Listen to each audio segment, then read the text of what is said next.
Assalamualaikum warahmatullahi wabarakatuh.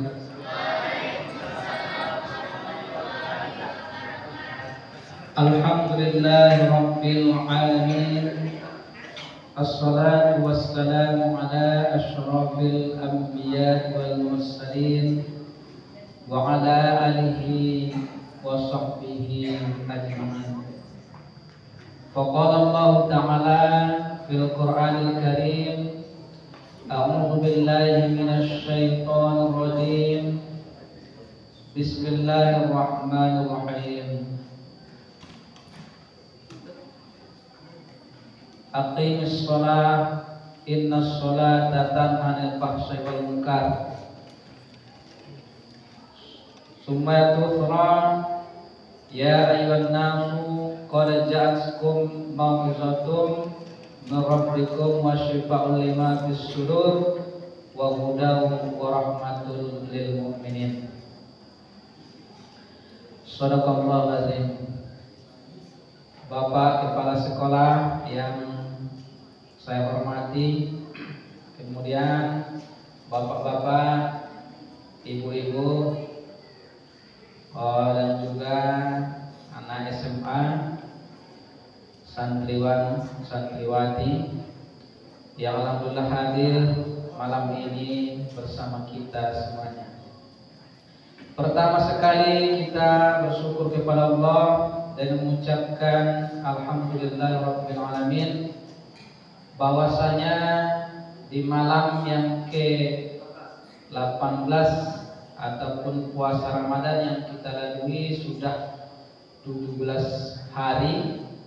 Mudah-mudahan tentunya kita melaksanakannya semua ikhlas karena Allah Subhanahu wa taala.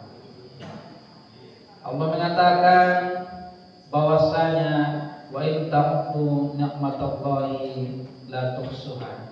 Jikalau kita menghitung nikmat Allah, maka kita tak akan sanggup. Karena banyaknya, maka kita hanya bersyukur kepada Allah Subhanahu wa taala dalam hidup ini. Kemudian salat dan salam kepada Nabi kita, yakni Nabi Muhammad Rasulullah sallallahu alaihi wasallam, dengan ucapan Allahumma shalli wa sallam alaihi.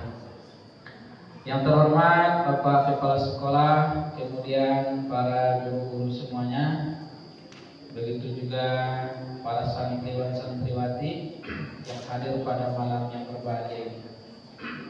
Baiklah, pada kesempatan ini saya berikan judul yaitu tanda-tanda orang yang membersihkan jiwa. Bapak Ibu hadirin yang dimuliakan oleh Allah Subhanahu wa taala, Allah Subhanahu wa taala berfirman, "Wa nafsi wa ma sawwaha fa'alhamaha fujuraha wa taqwaha qad aflaha man zakkaha wa qad khaba man dassaha." Kata Allah Subhanahu wa taala, demi jiwa serta penyempurnaan ciptaannya, bahwasanya ayat ini mengatakan kepada kita bahwasanya Allah bersumpah memberikan kepada kita yang namanya jiwa. Jiwa itu sama dengan hati, yang tentunya dengan hati itu kita merasakan berbagai hal. Kalau misalnya hari ini kita merasa senang, itu hati kita merasakan terpancar ke wajah kita. Wajah kita menyatakan, wajah kita berseri-seri. Ada juga misalnya yang berduka, terpancar juga di wajahnya, kelihatan bersedih. Kalau misalnya ada orang yang mendapatkan rezeki, mendapatkan hadiah, bantuan dan segala macamnya, dia merasakan senang, senyum dia, hatinya juga merasa bahagia.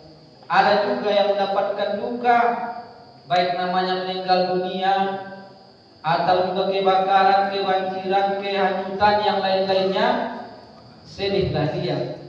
Maka di hatinya tentu merasakan sedih.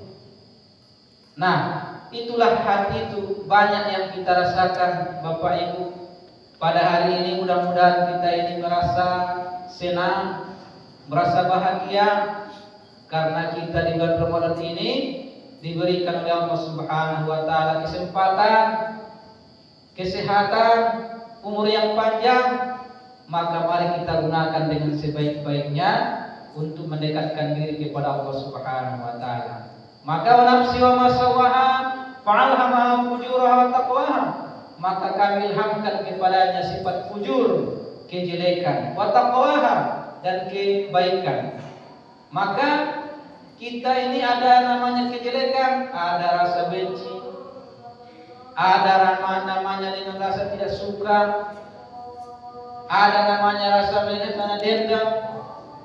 Maka itu tentu harus kita bersihkan. Cuma yang harus kita tetapkan namanya ketakwaan, kebaikan, rasa sayang, rasa peduli, rasa mencintai. Maka inilah tentu yang kita terapkan dalam hidup dan kehidupan ini. Maka di dalam puasa ini tidak ada salahnya kita ini saling menyayangi, mencintai, kemudian saling memberi kalau kita mampu. Itu namanya ungkapan hati kita bahwasanya saya ini memberi karena Allah Subhanahu wa taala. Kemudian kata Allah Subhanahu wa taala, sungguh merugi orang-orang yang sungguh beruntung orang yang mensucikan jiwanya, dan sungguh merugi orang yang mengotori akan jiwanya. Nah, kita datang di sini, mudah-mudahan kita semuanya berjiwa yang bersih, hati yang bersih, kemudian kita tentunya untuk mendekatkan diri kepada Allah Subhanahu wa taala. Baiklah, tanda-tanda orang bersihkan jiwa itu ialah yang pertama. Yang pertama yaitu melaksanakan atau mendirikan sholat, baik namanya yang wajib ataupun yang sunnah. Aqimis sholat wa atu zakah, dirikan sholat dan tunaikan zakat, bahwasanya supaya kita melaksanakan perintah Allah Subhanahu wa taala. Inna sholata tanha 'anil fahsya'i wal munkar, sesungguhnya sholat itu mencegah perbuatan keji dan munkar. Jikalau kita sholat dengan baik, terutama berjamaah, baik kita semuanya tentunya, maka akan menenangkan jiwa kita. Akan menenangkan jiwa kita. Coba kita misalnya tidak sholat 1 minggu atau misalnya 1 hari, pasti merasa jiwa kita ada yang kurang. Atau mungkin kita juga mau berbuat namanya kemungkaran, baik namanya berbohong, atau ingkar janji, atau menyakiti perasaan orang lain, atau menipu. Maka itu tentunya karena sholat kita dipertanyakan. Maka daripada itu, jikalau kita sholat, Bapak Ibu Saudaraku semuanya, maka tentunya kata Allah Subhanahu wa taala akan namanya terhindar dan namanya kemungkaran itu, keji dan mungkar. Yang namanya kejelekan-kejelekan itu akan kita jauhi. Kenapa? Karena hati kita telah bersih. Tak mungkinlah kita nodai hati kita. Maka jagalah hati, jangan kau kotori. Jagalah hati, jangan kau nodai. Jagalah hati, jangan apa lagi? Lentera hidup ini. Jagalah hati, cahaya ilahi. Nah, oleh karena itu, jika cahaya ilahi yang ada pada hati kita, bahwasanya tentunya kita ini akan merasa dekat kepada Allah Subhanahu wa taala. Oleh karena itu, mari kita tentunya lebih baik sholat kita lagi, kemudian kita tingkatkan semua amal ibadah kita, terutama di bulan Ramadan ini adalah bulan maghfirah, bulan pengampunan. Maka banyak-banyaklah kita minta ampun kepada Allah Subhanahu wa taala. Astagfirullahaladzim, astagfirullahaladzim. Maka jika kita minta ampun, insyaallah mudah-mudahan Allah menerima dan mengampuni kita semuanya. Bapak Ibu, itu yang pertama. Mudah-mudahan tentunya kita ini lebih meningkatkan yang namanya amalan kita, terutama ibadah, sholat, dan juga yang lain-lainnya untuk mendekatkan diri kepada Allah. Kemudian yang kedua, tanda-tanda orang bersihkan jiwa itu yaitu membaca Al-Quran. Bahwasanya kita ini tentunya supaya rajin membaca Al-Quran sebagai pedoman bagi umat Islam dan juga sebagai pedoman bagi kita. Jikalau kita baca, tentunya kita ini berpahala, mendapatkan pahala berlipat ganda, maka akan tenang jiwa kita. Kenapa orang tenang jiwanya membaca Al-Quran? Karena dia tentunya menjadikan Al-Quran yang dicintai, yang dia sayangi, karena Al-Quran itu obat dari penyakit-penyakit yang ada dalam dada. Seperti yang kita bacakan tadi, ya ayuhan nasu qad ja'atkum mau'izatum min rabbikum wa syifaa'un lima fis sudur wa hudaw wa rahmatul lil mu'minin. Kata Allah Subhanahu wa taala, wahai manusia, sesungguhnya telah datang kepadamu pelajaran dari Tuhan dan penyembuh dari segala penyakit-penyakit yang ada dalam dada dan petunjuk serta rahmat bagi orang-orang yang beriman. Nah, oleh karena itu kita jadikan Al-Quran inilah sebagai pelajaran.